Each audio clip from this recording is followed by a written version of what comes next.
going to examine the right side of the heart. Our blood is back, our oxygenated blood is coming back from the lungs, and it passes through the pulmonary veins. Normally, the veins are cut off when the animal is being removed. I'll see if we can, I think we have it here. It's normally 2. Okay, as we can see here, it's supposed to be 2. Okay, that is being cut off. So we have the openings here. Okay, so we are now working with the left side, which deals with oxygenated blood.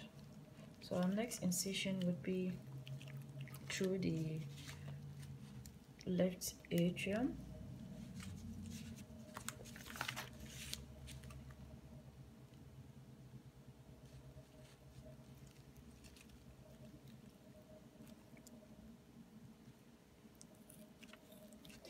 This, I realized over here, is much denser compared to the right atrium.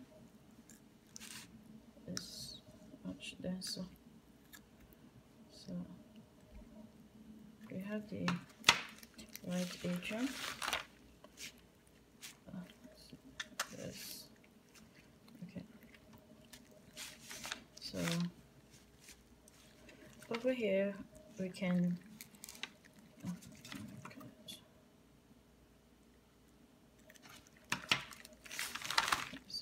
the right atrium, and we can see the bicuspid valves. On the left side of the heart, we have just 2 valves compared to the right side. So we have it's also known as mitral valves. So, and the 2 valves are wide enough to cover the area between the left atrium and the left ventricle to prevent backflow of blood. So we have the valves here. We have 1, and we have 2. We have 2. Put my finger in. So this one valve,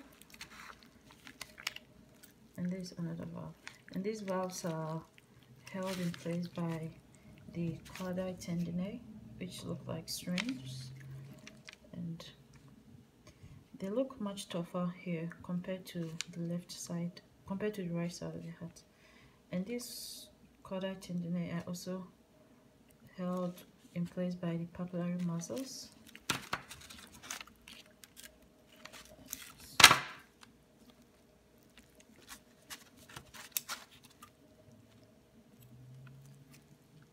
They are held in place by the papillary muscles, which is embedded in the ventricle. You can see the muscles here.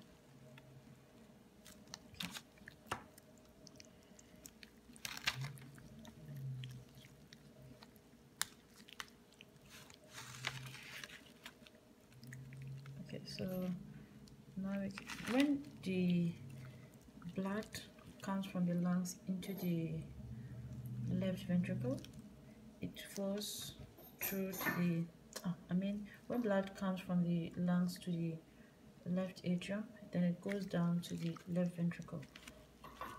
So these valves serve to prevent the backflow of blood back into the atrium. So we continue our incision down to the ventricle, and still we can see how dense this structure is compared to the right side of the heart. When we even look at the musculature here, it's really dense and tough.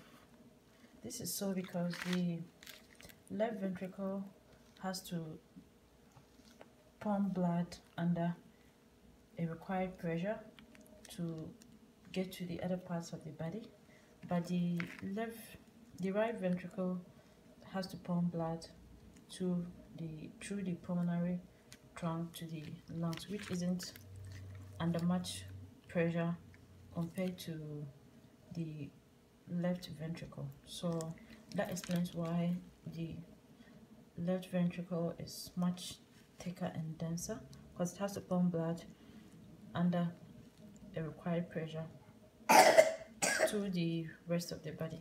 That's why it's much denser, so it can withstand all that pressure. We can see how dense it is. Now here we can clearly see the valves as well.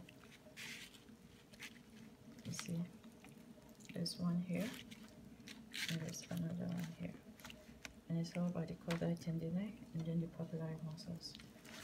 Okay, so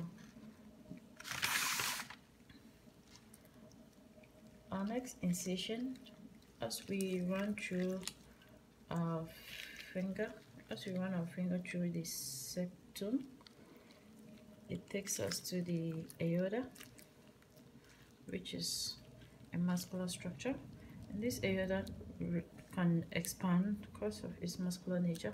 It can expand to accommodate the amount of blood that is and the pressure that is coming from the left ventricle, and this aorta transports the blood to the other parts of the body. So we cut our incision through the aorta.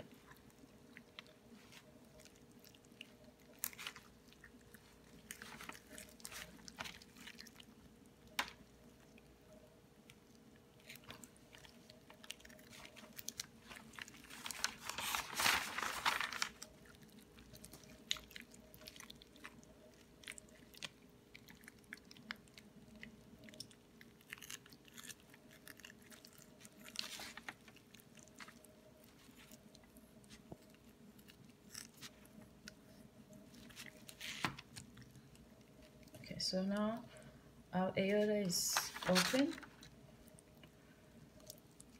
so we can examine the semilunar valves. So we have the valves over here. Yeah, 3. You've got 1, 2, and this has been cut. Okay, it's here. 3. So when the left ventricle is in systole, when it contracts, it pushes blood from the left ventricle through here, then it goes to the body. But when it's in diastole, when it relaxes, naturally we have a bit of blood trying to go back. So during the process, it gets caught up in these valves, in these flaps.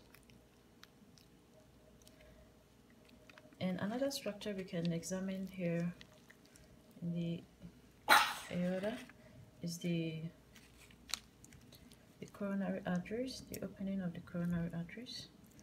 And we have them. We have one here, which is the right side, and we have one here which is the left side. So we have